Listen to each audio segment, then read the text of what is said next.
Anyway, sorry, we have a big focus on you know, making sure we're using the best technology, making sure we're staying up on the latest stuff. So a few years ago now, when ASP.NET Core was first announced, I was really excited because the current version of ASP.NET that's out there today has a lot of problems. Okay, so what I want to do today is talk about just how different ASP.NET Core is and a lot of the new cool things that we could do with it. Okay, so ASP.NET as it exists today is fairly old and busted. It's been added onto and tweaked and just kind of duck punched. I don't know if you guys know that term, but just kind of beat up until they made it do what they needed it to do, like ASP.NET MVC. I love MVC, but it was kind of an add-on after the fact. So what do we have today? We have this massive namespace, system.web, under which exists everything, right?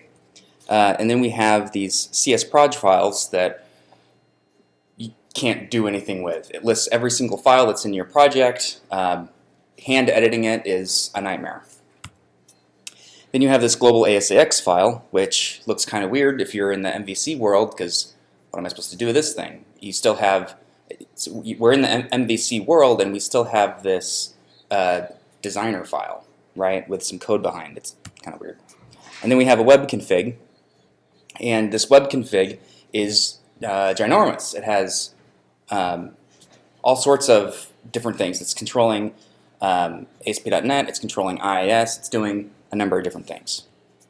For any JavaScript or CSS that's in our web project, today we have to do this dynamic bundling thing that's kind of awkward and honestly doesn't work that great. Or you're using in-place processors, which means the source file for your, let's say you're transpiling, either less to CSS or you're doing TypeScript to JavaScript, something like that.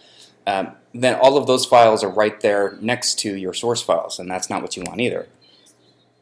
And then we have HTTP session state, which I hate so bad. This bundle of joy is the reason why people think that ASP.NET is slow. It's not slow, but there's this kind of perception that it is running very slow because if you're using HTTP session state, a lot of people don't realize this, but it's locked for every request. So you can't have multiple simultaneous requests that all think that they need, even if they don't access session state, if they think they need session state, they'll lock the request, wait for everything else to finish. So, well, and then in addition to that, the API is horrible, lets you do a lot of very nasty, bad things. And then we also have this application life cycle, which is pretty complicated. We have a whole series of events from acquire request state before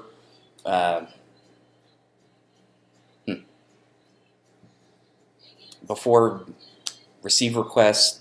There's just a whole list. You can't keep track of them all. And then it's also very tightly coupled with IIS. So again, back to the kind of the web config thing, you have all of this stuff all shoved together, and again, very tightly coupled with IIS. So even if the ASP.NET developers, the guys working on ASP.NET, even if they wanted to do something different, their hands were tied in a number of respects because it was so tightly coupled. Okay, so where do we go from here? Well, ASP.NET Core is new hotness. So let's talk about some of the differences there. So instead of having this massive monolith system.web namespace, now we find most everything under this Microsoft.ASP.net. And instead of being one massive assembly for system.web and then one massive assembly for system.web MVC, everything is broken out into what you could almost call micro assemblies. And while we sadly do still have CSproj, there was some hope there for a little while that we would have a JSON file that would define your project. That ended up going away, and many tears were shed. But this new CSproj file is much, much, much better. You won't find GUIDs, at least as often. You can edit it by hand. I actually prefer to edit it by hand now. You don't find all of the different files that are supposed to be a part of your project, they're not all listed here, so it's include by default instead of exclude by default. And it's a number of new options, a lot more manageable. Instead of Global ASAX, we have Startup. So I'll show you some example code, but one of the really interesting things about building a web project with ASP.NET Core is you'll end up with a program.cs file, and the first thing it's looking for is a main method. I mean, kind of like any other program, that's kind of what you're expecting. And then from there, everything, that's your entry point, and then everything gets set up from there. Instead of web config, we have app-settings.json. And the cool thing about this is it's not tied to app-settings.json. It can be literally whatever you want it to be. They've got a framework around where you get your settings, where you get your configuration, and how that's handled. So it doesn't have to be app-settings.json. It could be whatever you want it to be. It doesn't have to be JSON. You can do INI files, literally, if you wanted to. And instead of having all of your public files, your content files, in line or right next to all of your source code files, all of that's been moved into a www root directory, and even that is configurable. So if you want to have public instead of wroot, then you can do that also. And instead of HTTP session state, we have iSession. And again, this is a huge change. Huge. Because no more is it trying to manage session state in memory. I mean, before you could have this, by default it was this in-memory manager, and then if you wanted to back it with SQL Server or something like that, you still could. Everything was object-based, so if you have this dictionary, you give it a key, and then the values you're putting into it or taking out were objects. That's gone. So this is assuming that you're doing better with session, and that's not putting objects into memory. So if you need an object that you can't serialize, then you put that in a cache somewhere else. This thing, you get all your primitive types out of it. Okay, so strings, numbers, all that stuff. But the backer is a byte array. And then however you choose to back it, and you can back it with Redis, you can back it with SQL, just leave it in memory, that's fine. But everything goes back to byte arrays. So when we made some updates to our site to use that same model, we immediately were able to go into Redis, and now because of that one simple change, we're able to make our web servers so that I can take one out of the loop and all of our traffic goes to a different web server, and nobody knows the difference. Customers don't tell the difference because they end up on a new web server. It picks up their session. It's backed by a byte array. It comes in and is shared, and no problems. And instead of this application lifecycle, we have middleware now. So that that's a concept used many other places. Node.js. You don't have to keep track of your events, where you are in that life cycle. If you need something to be executed first, you move it up wherever you need it to be moved. And instead of being tightly coupled to IIS, we have Kestrel. And Kestrel is basically a built-in web server that everything is proxied through. So now, when you're hosting ASP.NET Core application in IIS, IIS is actually proxying those requests to the built-in web server. Again, like Ruby, like Node, like a lot of those others do. So the really cool thing about that means, again, we're not tightly coupled with IIS, and now we have a serious hosting model for non-Windows machines. So I went through a whole lot of stuff, but I wanted to get into some demo code. Any questions on any of that so far? No? Okay. So, demo! All right. So I've got Ubuntu here, and I am not a Linux guy. I like to play with it now and then, but yeah, I am a Mac guy, obviously, but Mac, Windows, I like trying out new things. I wanted to do this demo on something I'm not really comfortable with, just to show some of the things you can do with it. Okay, so this is just a really basic console application. As you can see, I've got a main method. It's looking for arguments to get passed in. It's going to run out to the console, and that's it. So the CSproj file looks like this. I mean, before it would be this massive, massive thing, right? And now all we really have is just something to say, you know, what's the project SDK we're basing this off of, you know, what's the output type, and what's the framework that we're targeting. Okay, this NetCore app 1.1, that's the framework that's going to let us target multiple platforms and be able to execute this on multiple platforms. Okay, so if I go over to the command line, I can just say .NET run, and it blows up. Don't pay attention. I have to sacrifice some code to the demo gods. Yep, indeed. Let's do .NET restore, which is going to restore our packages. And go restored, and then we're going to do .NET build, and it's very much happy. Yay, it's happy. So .NET run, and let's say hello. Hello world, hello. So very simple application. Not a whole lot to it. I wanted to show just kind of the minimal thing just to get started. So let's get a little bit more crazy. Let's do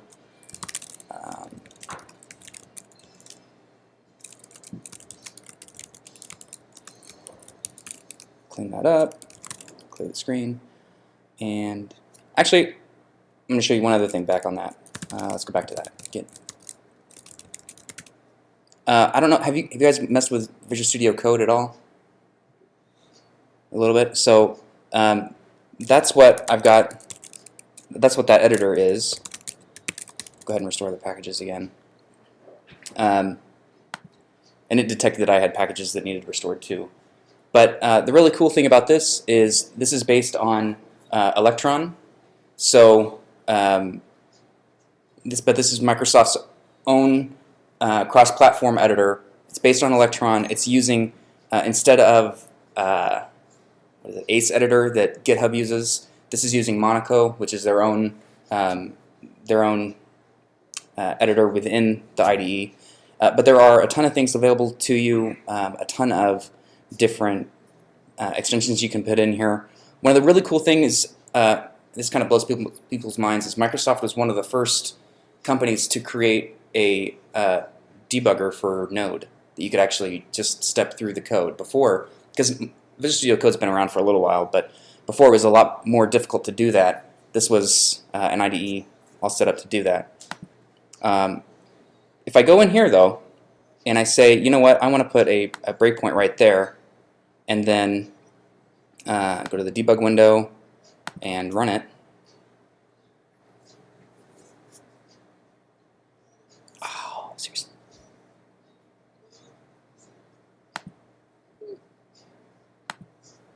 And it works in a parallel universe.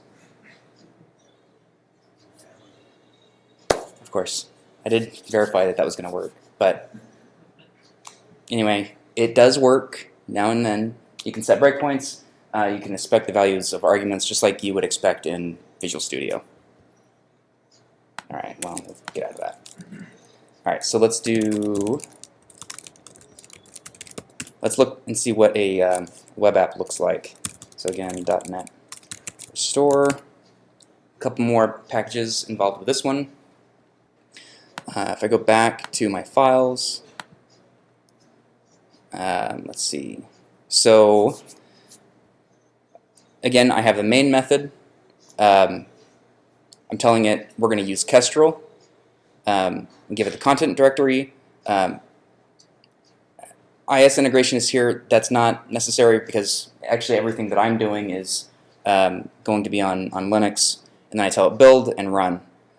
Now, I'm telling it use startup. Okay, so I'm telling it exactly what startup class I want it to use. So again, that's not hard-coded either. We can have that be whatever we want. My startup file just looks like this. I'm going to get those squiggly lines to go away.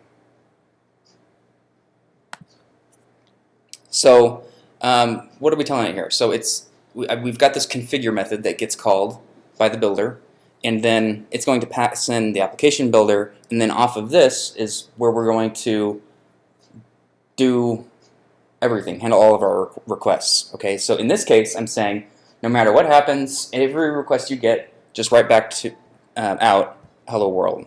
So if I do .NET run, we're running on port 5000. Blinding light. Port 5000. Hello world. So no matter what I put in here, everything is going to hello world. So that's kind of the basic minimal web, and from there we can do a whole lot more. So I'm going to shut that down. Any questions on that much? Nope. Okay. Clear. Let's look at the full-blown MVC app. Now, this is what you get when you do a .NET New. So I can do .NET New MVC, and it's going to scaffold a bunch of stuff for me. And then from there, I can start customizing it or doing whatever with it. If you want to see all the templates they have, you can just do .NET New list.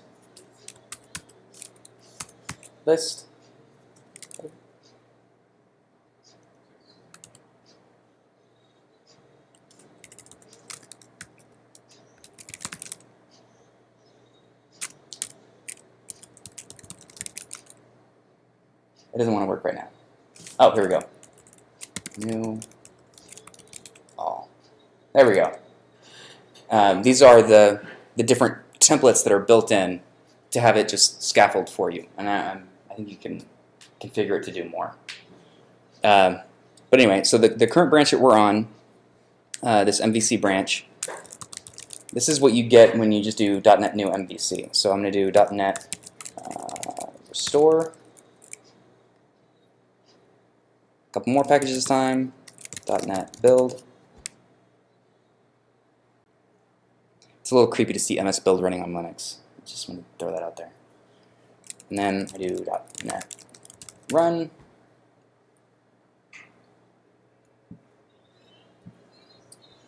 Come over here.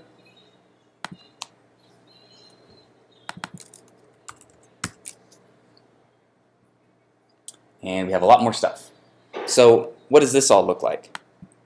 Go back to Visual Studio Code. So we have a lot more things here. We have the app settings that I was talking about. We have a Bower file. We have bundle config, which is going to hook into the build process. And so this is another package. It's not required by any means, and I actually don't prefer to use that. But one of the cool things about that is they've got a package where if you want to use a bundler on build, you put this file in here, it picks up onto the, it hooks onto the build event, and will generate your minified files from your CSS and your JavaScript. If I go into startup, it's a lot more complicated now. So here's where I was talking about the app settings JSON. So just getting started, I'm telling it, okay, I want you to use this JSON file, and you know what, look for the environment name. So it'll pick up app settings JSON first, then it will pick out the environment name. So you know, specifically for development, I want it to use these things, and it will override. So it just kind of goes over top and overrides. And it'll also pick up environment variables. So if you wanted to do that, I hate environment variables. I don't know why you would ever do that, but you can if you want. So configure services. This gets called automatically, and it passes in a service collection. This is going to be your dependency injection point. You can change out the dependency injection if you want, but here we're going to tell you, you know what, just go ahead and add MVC, and then we start getting into some other stuff. This is the middleware, so I'm telling it, you know, add some logging, add if we're in development, use the developer exception page, okay, instead of the YSOD. There's no more YSOD. The yellow screen of death is gone. I'm very happy about that. And again, we're setting up the middleware. So here I'm telling it use static files. If I want to change what folder it's looking for those files in, I can do that here.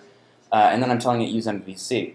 And again, I can put these in whatever order I want. So I could put MVC at the top and have static files be the last thing that it tries to do. You know, we've got that control. In terms of controllers, if you're familiar with MVC, there's not a whole lot of changes here.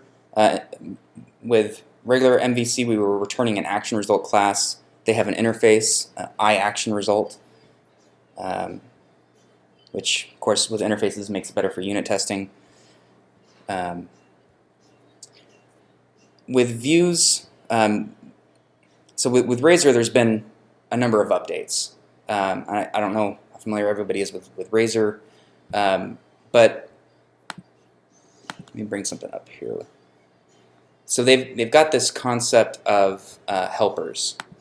So here are tag helpers. So here I'm saying add tag helpers from this assembly. So it's going to go do that, and what that assembly will give us is a few. Let's go here. A few cool little things like. Let's find a simple example. Like here, you see this? So this tag helper is going to pick up the script tag, and then it's going to pick up this attribute that isn't a part of HTML at all, and is going to do some post-processing on that tag. Okay, so in this case, I just have a simple script tag, nothing fancy. Okay, but the tag helper is going to pick out this ASP append version, and then when this actually renders, it's going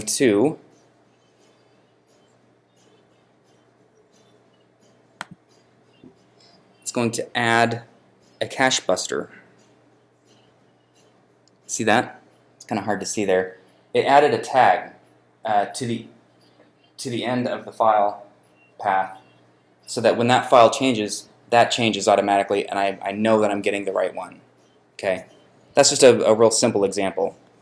There's other tag helpers. For example, let's see. So here we have a link tag, and we're telling it, you know, instead of giving it the href for where I want it to go, we're telling it go to the home controller and hit the index action, and then the tag helper is going to pick that up, find out what the href should be, and render it. Okay.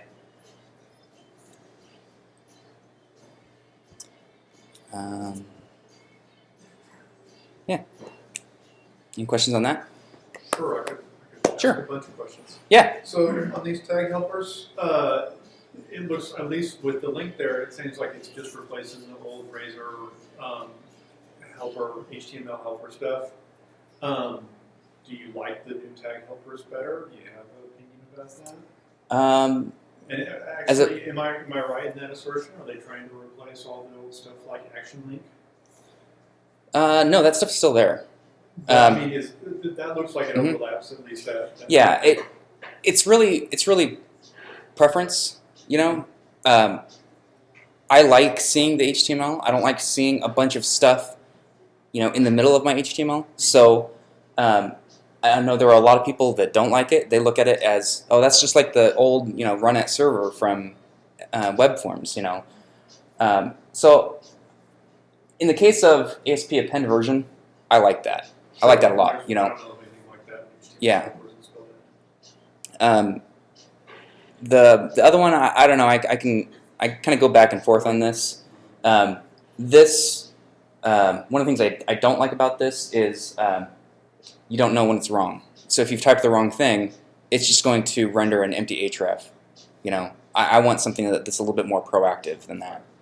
But I mean, you could, of course, always just write your own tag helper that does some of that. Have you explored this enough to see if it's going to cover most of the territory that the HTML helpers did? Or? Yeah, I mean, I really think it would. There's, like I said, there's I'm sure, much more functionality in the new tag helpers than what you had previously. But again, all of this stuff is still in here. And of course, it's not giving me IntelliSense. Normally, it would. Visual Studio Code does handle IntelliSense very well, but I'm doing a demo, so it doesn't want to do it. Yeah, it's in presentation mode. Yeah, exactly. So another thing I wanted to ask about is earlier I saw that you had some calls to a logger. Is that like a .NET Core logger, or is that something? Well, so the really cool thing about that is they've got this whole logging framework that's really powerful. Okay, that's what I'm eager. Yeah, so you can get really granular. We hate the word granular, but I'm going to say it anyway. You can get really granular in the way you do your logging. Okay, so you can write your own logging frameworks. I have a logging just a logger that implements the interface that I'm using at work to give me like a dashboard screen, to give me like an event log that's all powered by WebSockets, so I can see the real-time status of what's going on the web server, what it's processing in the background. I see all that, and it's just using this logging framework, and I'm able to tell it, I care about this class, and this class. Other classes I don't care about, and then that coupled with the configuration stuff, I can tell it, hey, by default,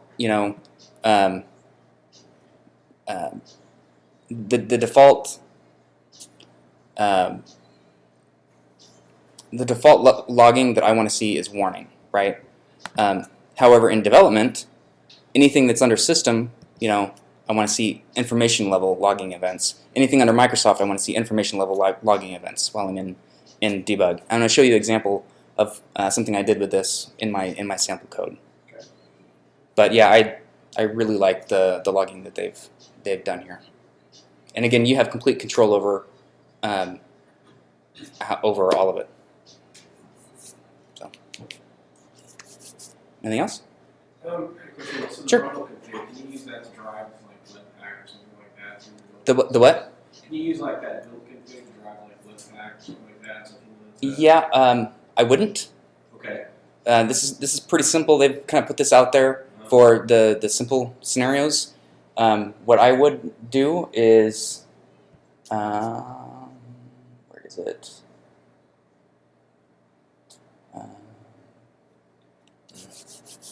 Let me switch over to my sample code.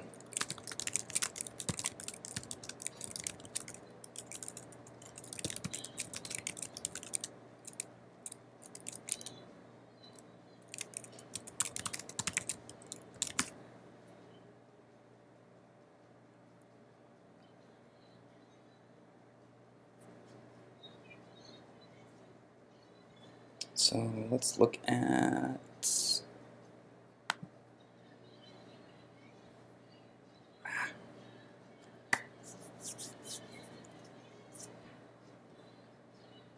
what I would do in something for like Webpack is I would add build events, and you can add that in here. And again, I'm not getting IntelliSense right now, but there's compile options and build options so that you can run additional commands as part of the build process. Yeah. Like Node SAS or Yeah. okay. Yeah, and that's probably what I would do there. Okay, that's cool. I do believe that there's ways to hook into the bundle config so that you can add additional processors.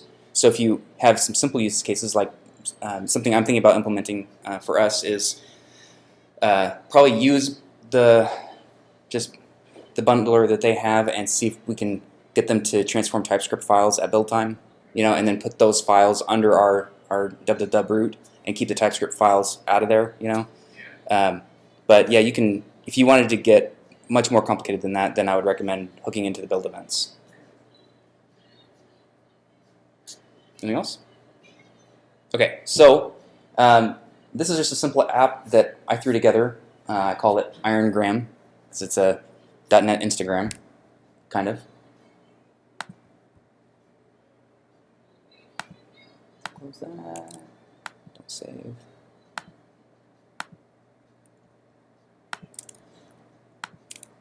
And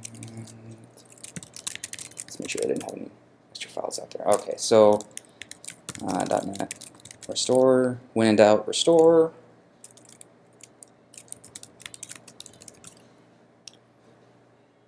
So in what I did for this one, this is actually hooking up to SQL Server, which now runs on Linux. If you hadn't heard about that, and I've got a few things in here. So I've got some controllers. I really like the arrow syntax for C# 6. But one of the other things, I like to define my routes as attributes instead of using kind of the default routing mechanism. I like to define them all explicitly. So you can do that in there. Let's see. So getting back to the logging question, so here I said for DB initializer, I want to see information level logging, right? So in part of my startup, I'm adding all the services, add some cookie authentication, add MVC, and here I'm going to tell it, okay, you know what, go ahead and initialize the database. And since I'm just hacking away at this thing, I don't really care that we maintain the database. So I'm going to tell it, okay, delete the database and recreate it. And this is all using Entity Framework Core. So all I did here was, said, hey, I need a logger, and I'm calling it explicitly in the startup. So because I'm calling it explicitly there, I have to take the logger factory that I already have a reference to and say create logger. But in the case of like a controller or something else that is dependency injected, I can come in here and I can say, actually a better example. So I've got this post service that manages the posts to this site, right? So post service, I could say, okay,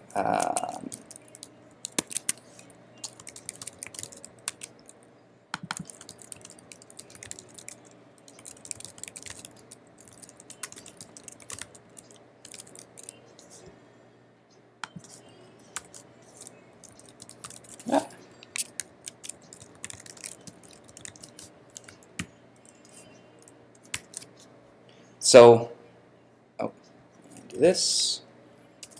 So add the using statement, and now I have a logger that I didn't have to do anything to get. And anytime I want to use this thing, any of these methods. Oh, I already had a constructor.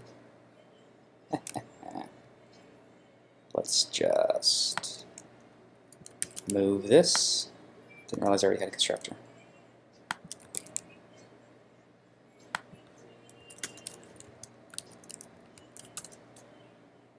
Yeah. So anytime I want to use that logger now in any of these methods, I can just say logger, log whatever I want to log.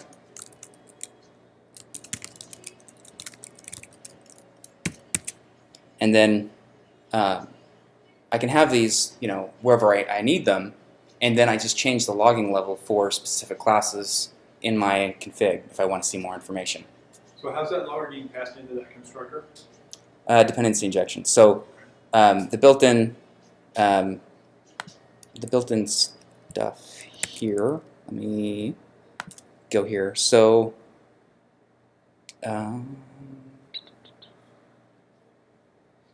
so one of the things that it's going to do on startup is configure the services, and we have this service collection, which is just all of the different services that we need registered. So here I'm telling it, okay, add MVC. When you need a database context, use this one, use this connection string out of the config. Yeah, and then when it's all done, we do services build, and we're done. But the dependency injector is smart enough to know, okay, I need a logger of this type, so it's going to go create one and give it to me. So let's do a quick build. There's the bundler running. No, what'd I do?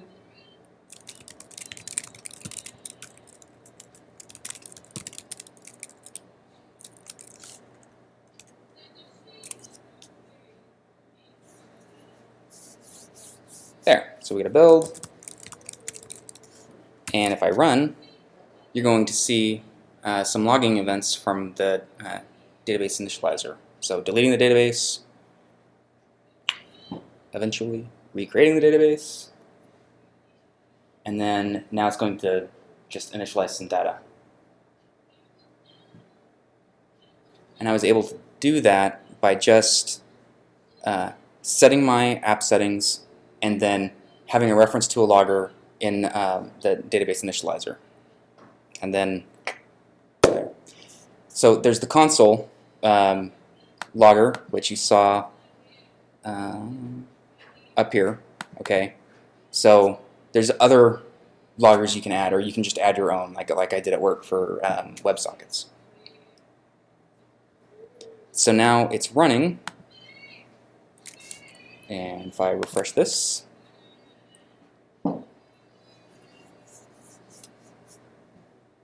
no, CSS is broken.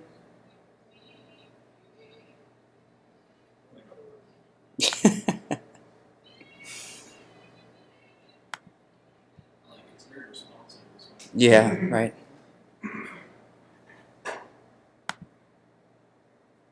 Yeah, couldn't find.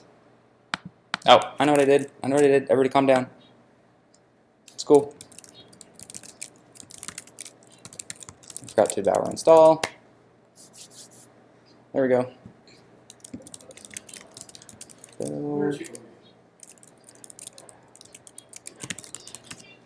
Dot run. And we're going to delete the database again.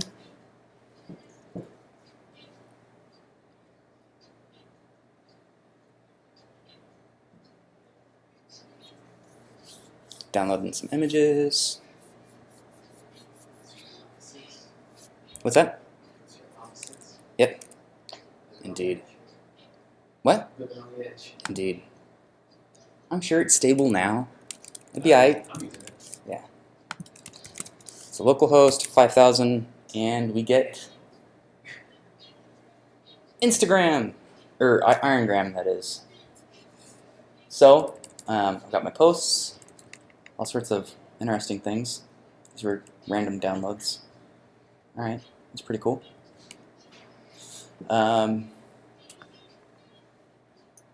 So that's just the basic feed there.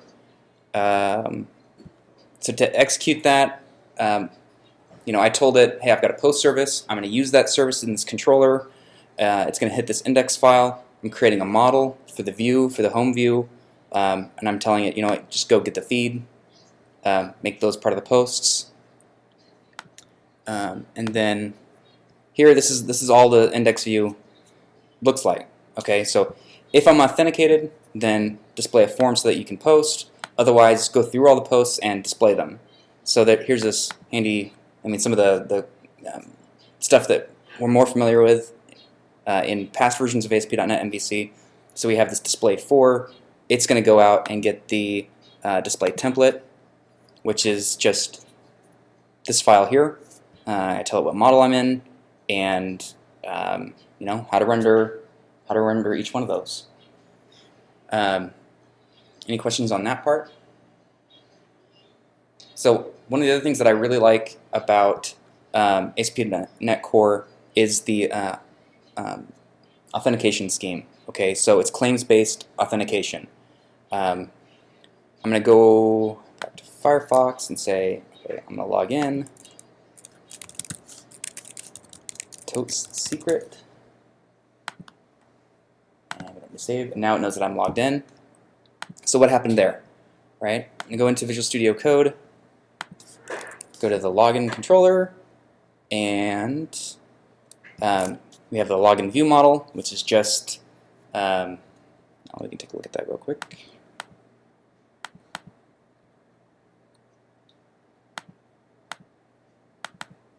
So email, password, and then the actual database entity. Okay, but if you notice, what I'm doing in the login controller, when I log in, I'm just saying, you know what, if the model state is valid, then we logged in. Okay, so what happened between here and there? Well, I like to use this package called Fluent Validation, and it allows you to define a validator for a class and how, what makes it valid, what makes it a valid class. Okay, in my startup, that was one of the things that I did. I added Fluent Validation, and I told it, okay, as part of the options, register all the validators from the assembly containing this class. That just makes for a nice API, because if the name of that ever changes, then it'll be updated here. If there's anything wrong with it, it's a build error. But it's going to register all of my validators, which I keep here. So I have the login view model validator. All right. And again, dependency injection works. So I tell it, okay, I need a user service when I'm about to validate it. And there are a number of methods built into Fluent Validation for handling a number of scenarios. One of those is the email address. And then this other one for password, I say, you know what, the length has to be this, and it must match. So there's a pointer to a method down here, which is just go take the user service to find the user that was specified, and then check to see if the password is valid. And because we don't ever store plain text passwords, everything is run through bcrypt. So this is actually using bcrypt, which is handling the salt, the random salt, as part of their password. That's all wrapped up very nicely there. So I have no idea what the password actually is. And if that password is valid, I'm going to go ahead and put this database entity onto the model, and I'm going to call it valid. So why did I do this? Well, back here, I'm saying if we're valid, then I've got my model, and I'm using the ASP.NET Core authentication assembly. So I'm telling it, go ahead and sign in using that database entity. This user principal is a class that I created just as a helper. Okay, so when I go to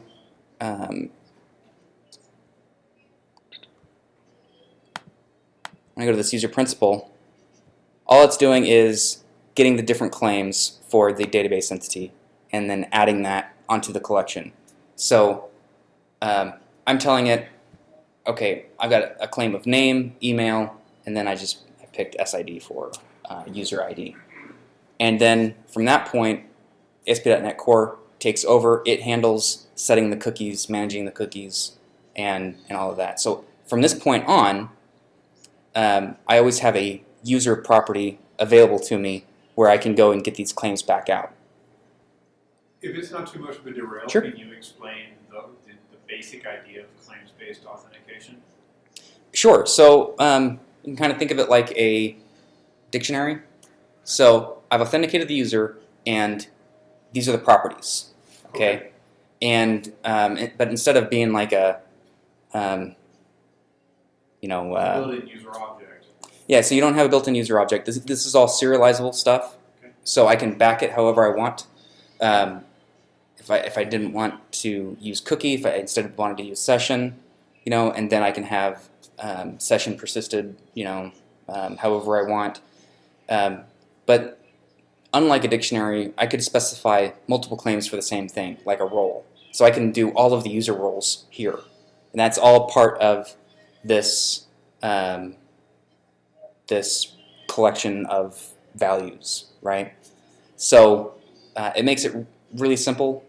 So let's back that up a little Sure. bit? So you're saying, like, for this particular user, we're going to assess a claim, and one of the claims would be the role that he would get under roles-based authentication. Have I understood that correctly? Yeah. Okay.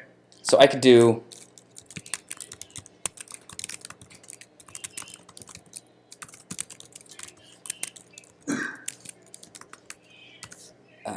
I could say, submitter, somebody that can submit. I could have another one for admin or whatever, and then I'm able to get those back out really easily. Okay. But the nice thing again is that they're kind of handling setting up that cookie. They're handling the security around those claims and how they're managed, so that we don't have to worry a whole lot about it. As far as you're concerned, it's almost just a dictionary. Yeah. Okay. Yeah, and again, one of the kind of cool things about this is, if I didn't want to use claims-based authentication, you don't have to. You can do your own thing entirely. Right. But this is kind of something that they have. They're ready to go, and it's simple to use, where previously it wasn't that simple. So just to show you. Getting something back out. So in my post controller, right, I've got this create method. So again, if the model is valid, create a post, and I've got this user, which is the claims principal that we created before, and that's just what they provide. And I'm saying, okay, you know what, go in and get the ID for that thing. So here's the principal that was just part of the request that came in, and I'm going to tell it get the SID claim, parse it as an integer, and now I have the user's ID. And again, I could use session and get more complicated with what I'm storing as part of their authentication, but we don't really need to do anything like that in this case. So, and then sign out, pretty simple thing also. Any questions on that? No? All right. Always use bcrypt or PKBS. I can't remember what the other one is. Don't do anything else. Always use those. They're the best. The cool thing about bcrypt, I don't know if you guys mess with bcrypt at all. You can, as computers get faster and faster and faster, you can change the parameters to make it harder to generate the hash. So it's kind of variable. As computers get faster, all we have to do is bump up the parameters that we pass into the hashing algorithm, and it will spend more time generating the password so that you're protected from brute force attacks.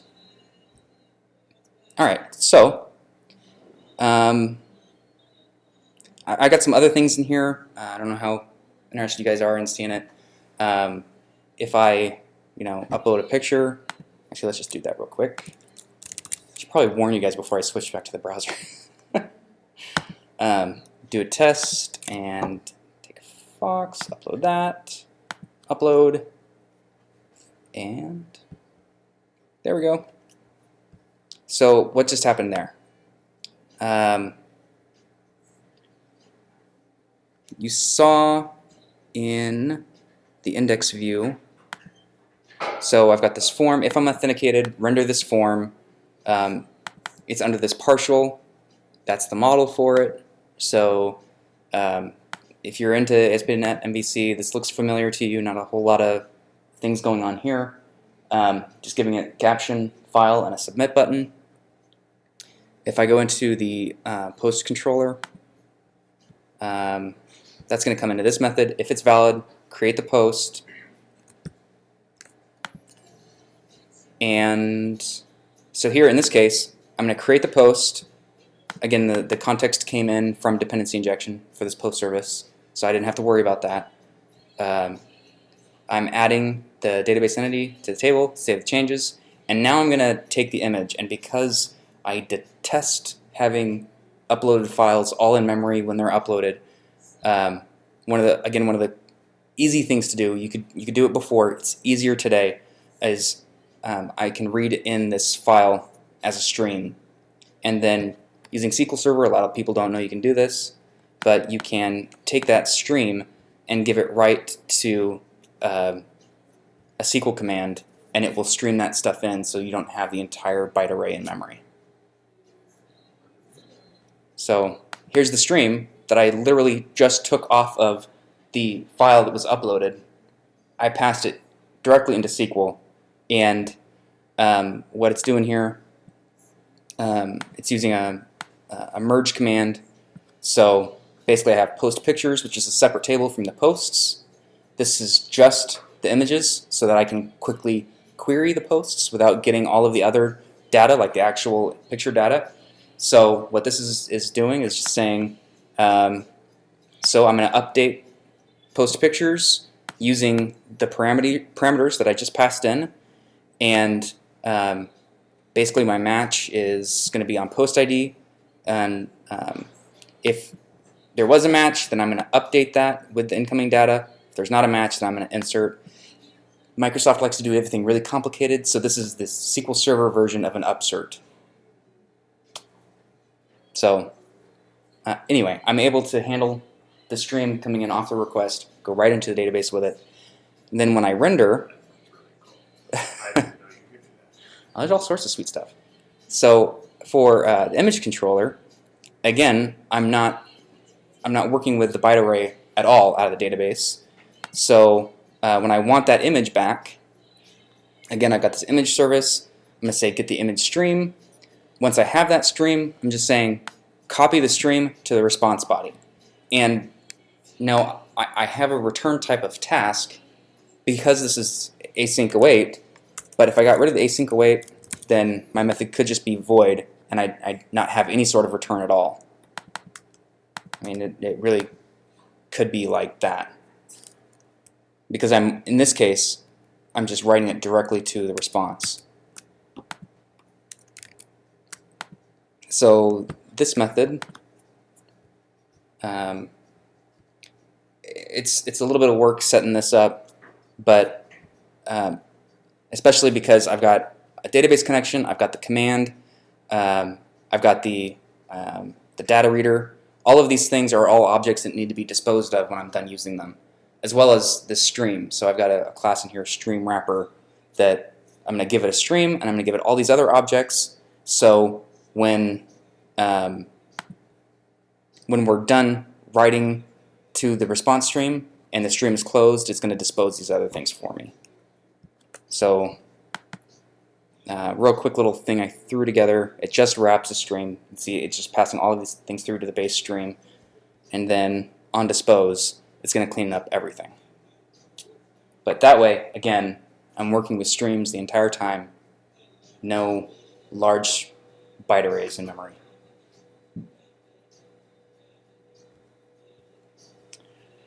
So, a couple things I didn't get to. I didn't get to a sign-up page, but that would have been this. So I've a sign-up view model validator. I define all the rules, there.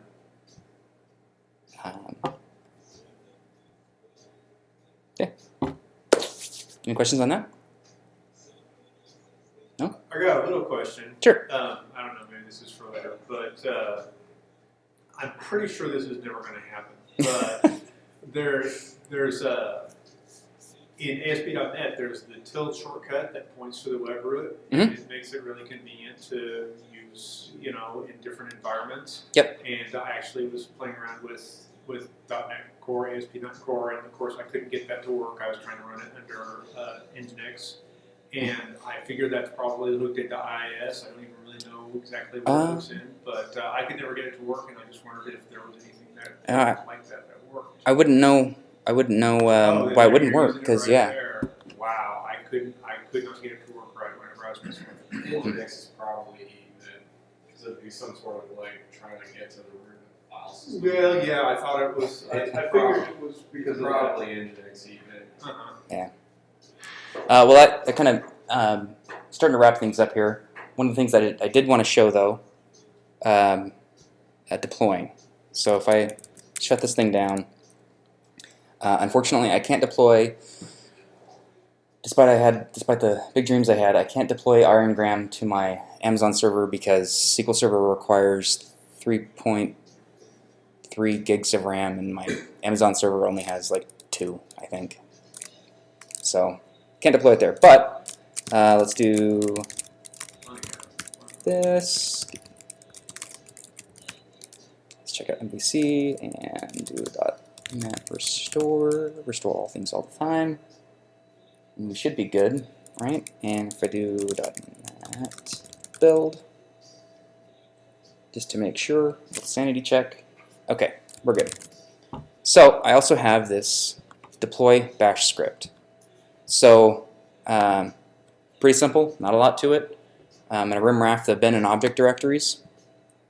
I'm going to run .NET restore, and then I'm going to run publish under the release configuration, and then I'm going to SSH into my server and just run .NET Core stop. If you have questions about that, you can go to .NET, and they've got some really simple tutorials for setting up services under Linux, and then yeah. Anyway, I created mine. I named it .NET Core. My Amazon server is running Ubuntu and Nginx. So we SSH up to stop it. I run rsync to take the files that have been. We'll take the artifacts from publishing, and then just publish it out to that folder, and then restart the service. So, nothing like one more fail before we go. Deploy, restoring packages. It's doing all the fancy stuff in the background there.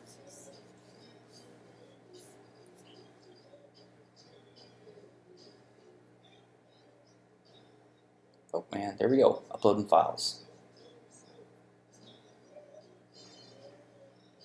And we're done. So now,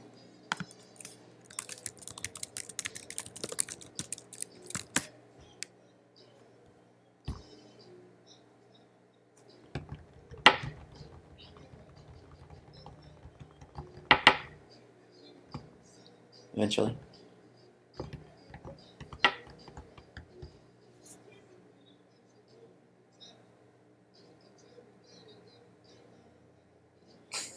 There we go. There we go. Anyway, that's just the startup. So after we're booted now, refresh pretty quick. This is actually, so I've got a stupid blog that I haven't updated in forever, but this little blog on the same server is running Node. I have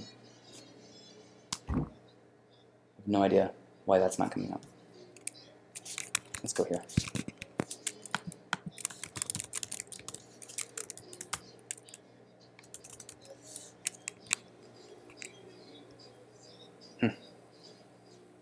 My server's unhappy.